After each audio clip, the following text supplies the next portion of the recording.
4 மாநில சட்டமன்ற தேர்தல்கள் நெருங்கி வர நிலையில் பாஜக தன்னோட அடுத்த தேசிய தலைவரை நியமிக்கிறதுல தீவிரம் காட்டி வராங்க.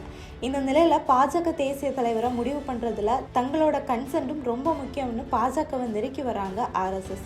தற்போது பாஜக தேசிய தலைவராக இருக்க JP நட்டாவோட பதவிக்காலம் மக்களவை தேர்தலுக்கு முன்னாடியே காலாவதி ஆயிடுச்சு. ஆனால் தேர்தல் நேரத்தை கருத்தில் கொண்டு அவருக்கு கடந்த ஜூன் மாதம் வரைக்கும் பதவி நீட்டிக்கப்பட்டுச்சு. ஆனால் இன்னும் நட்டாவே அந்த பதவியை தொடர்ந்து வராரு. இந்த நிலையில தான் டிசம்பர் மாதத்துக்குள்ள புது தலைவரை தேர்ந்தெடுக்கணும்னு அதற்கான ப்ரொசீஜர்ஸ் ஆகஸ்ட் மாதம் முதல் நாள்ல இருந்தே தொடங்கப்பட இருக்கிறதாவும் தகவல்கள் வெளிவந்துச்சு. ஆனால் இன்னும் அதை பற்றின எந்த அப்டேட்ஸும் வெளிவரல. இந்த நிலையில தான் பாஜக தலைவர் தேர்ந்தெடுப்பதில் நிலவி வர கால தாமதத்துக்கான காரணம் வெளிவந்திருக்கு. அதாவது புதிதாக நியமிக்கப்பட இருக்க பாஜக தலைவர் RSSோட கன்சென்ட் படி தான் தேர்ந்தெடுக்கப்படணும்னு பாஜகவை நெருக்கி வருதான் RSS. இதை அடுத்து தான் கடந்த ஆகஸ்ட் 11ஆம் தேதி மத்திய பாதுகாப்புத்துறை அமைச்சர் ராஜ்நாத் சிங்கோட இல்லத்தில் RSS மற்றும் பாஜக தலைவர்கள் ஆலோசனை கூட்டத்தில் ஈடுபட்டதா செய்திகள் வெளிவந்திருக்கு. இந்த மீட்டிங்கில் RSS தலைவர் மோகன் பகவத், அந்த இயக்கத்தோட பொதுச் செயலாளர் டட்டரேயா ஹோசபல்லே, இணை பொதுச் செயலாளரான அருண்குமார், மத்திய உள்துறை அமைச்சர் அமித்ஷா, பாஜக தேசிய தலைவர் JP நட்டா, பாஜக தேசிய பொதுச் செயலாளர் BL சந்தோஷ் ஆகியோரும் இந்த கூட்டத்தில் பங்கேற்றிருந்ததாகவும் இந்த மீட்டிங் சுமார் 5 மணி நேரம் நீடிச்சதாகவும் செய்திகள் வலம் வந்திருக்கு.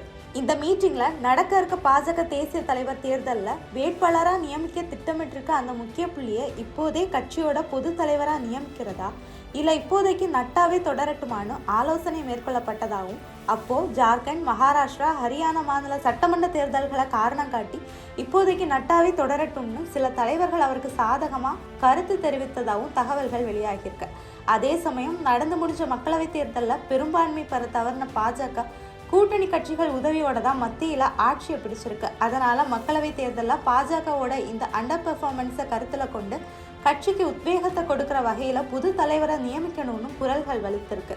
இப்படி அந்த மீட்டிங்கில் எதிரெதிர் கருத்துகள் நிலவினாலும் பாஜகவோட புது தேசிய தலைவர் யாருங்கிறத முடிவு பண்ணுறதுல RSS தன்னோட உள்நுழைவு இருக்கணும்னு நினைக்குது. சமீப காலமாக சில மாநிலங்களில் பாஜக உள்கட்சி பூசல்களில் RSSோட தலையீட்டை பார்க்க முடியுது. குறிப்பாக உத்தரப்பிரதேச மாநிலத்தில் முதலமைச்சர் யோகி ஆதித்யநாத்துக்கும் துணை முதலமைச்சர் கேசவ பிரசாத் மௌரியாவுக்கும் இடையில சைலண்டான பனிப்போர் நிலவி வந்த நிலையில அந்த பிரச்சனையை சரி கட்டுறதுக்கு RSS முனைப்பு காட்டினது குறிப்பிடத்தக்கது.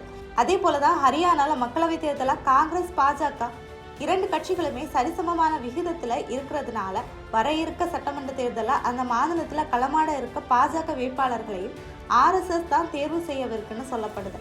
இந்த நிலையில தான் வர ஆகஸ்ட் 31ஆம் தேதி முதல் செப்டம்பர் 2ஆம் தேதி வரைக்கும் பெரிய மீட்டிங்கை அரேஞ்ச் பண்ணியிருக்காங்க RSS மற்றும் பாஜக. கேரள மாநிலம் பாலக்காட்டில் நடக்க இருக்க இந்த கூட்டத்தில் பாஜக தேசிய தலைவர் பற்றின அறிவிப்பு வெளியாகும்னு எதிர்பார்க்கப்படுது.